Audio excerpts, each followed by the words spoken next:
In the driver's seat today is Farid Ahmad, CEO and founder of Dealer Solutions, Mergers and Acquisitions North America, or DSMA as we all refer to it. Farid is considered an industry expert in automotive mergers and acquisitions, having worked in the automotive industry for the last 30 years in the UK, the United States, and Canada. Farid started the business in 2012. In 2016, he partnered with Maxime Thioret, the owner of AutoCap, a Quebec M&A also in the auto industry. Together, they combined their knowledge, experience, and contact base to grow DSMA into the largest mergers and acquisitions company in North America in just a few years. Having been involved in 370 plus dealer transactions, Farid has his finger on the pulse of the automotive marketplace in North America. Welcome, Farid. Hi there, Tim. How are you? Good. Thanks for asking. Well, let's get right into it. So, Farid, how was the M&A activity for DSMA across North America in 2022? Great question, Tim. We had an amazing year. We completed 75 transactions, which is a record for us. And actually, in the first quarter of 2023, we're going to be closing 52 additional deals. And also, what was interesting was we actually conducted nearly 400 dealership evaluations across North America last year. So I'm interested in your thoughts on M&A trends. So what do you see for 2023? You know, a lot of people are asking us that same question, but there's some variables which really haven't come home to roost yet. What's going to happen with the economy, the interest rates? The Ukraine, is that going to flare into? So I would say that if I had to take a guess, I would say that the first and second quarter of 2023 is going to be a tough couple of quarters, but I'm very optimistic about third and fourth quarter coming back strong. Now, our viewers are probably very interested in finding out what's happening with values. So are values holding, increasing, or going down, and what's behind it? So maybe a better way of answering that is the values are not what they were a few years ago. What we noticed is that the German brands, Mercedes, Porsche, Audi, they seem to be really holding their own. They're very desirable. And because there's not so many of those brands around, great value holding. Domestics really depend on location. As we all know, the domestics are very strong in the truck business. So when you're in a truck market, those stores seem to be doing okay as far as values. The import stores, though, the remainder, the Japanese, the Koreans are all over the place. I would say one shining star that's really coming through quite high is Hyundai and Kia. They're both quite sought after.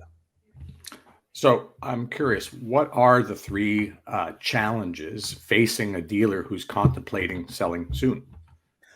You know, in all the conversations we have with dealers, and we have hundreds of conversations a month, understanding, number one, I think, is understanding your true value of your business and getting a professional firm such as ours to conduct that valuation. You know, the last 3 years were outstanding. So buyers today, when they're looking to acquire, I think, are not relying so heavily on the last 3 years, but are really looking at the last 5 years. So if you're looking at your statements and saying, you know, 20, 21, 22 are 3 great years, my average of that would be, that's not how buyers are buying today. And number 3 is inventory. You know, we've heard that used car inventory has dropped 22.4% in value. Inventories are another thing that you need to get in line if you're thinking of selling. And also you've got the same problem with the supply chain. So I would say those 3 things are things that I would, if I was looking to sell today, I would be paying attention to. So Farid, what advice would you have for anyone looking to buy in this very uncertain market? Tim, I would most probably, the advice that I do give our clients are really 3 things. Number 1 is make your offer simple. Don't overcomplicate it. Don't be putting in things that can be left for the definitive agreement. That can sometimes worry and scare off potential seller. So keep your offer simple. Number 2, I think before you make an offer, ensure that you've really investigated whether or not you have the right management team to parachute into that store, or does that team have the management team that would blend into your culture? And I think the last thing and the most important thing is, don't sweat the small stuff when you're making an acquisition in today's economy.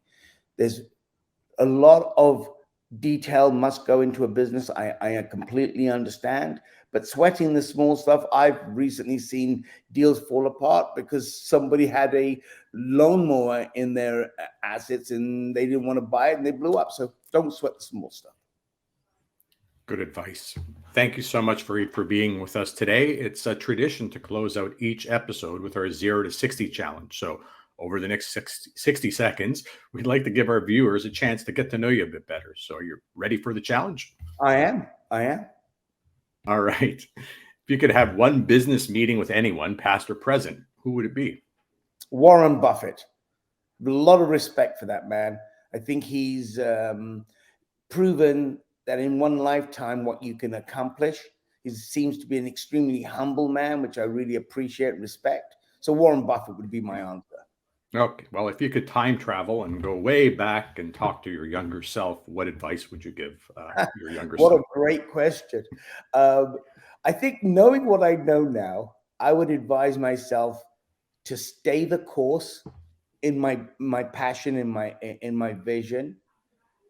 When you get knocked down, get back up again immediately and really truly believe in yourself, because others may not always be caring. Always remain positive. And if you're going to adopt an attitude, just remember things will always turn out fine. Be positive. That's the advice I'd give myself, my younger self. Great advice for everybody. Thank you so much, Farid, for being with us today. We really appreciate your time. And Tim, it was my honor. Thank you very much for allowing us this time together. Really enjoyed it. thank you so much. And tune in next time to In the Driver's Seat. Thanks for joining us.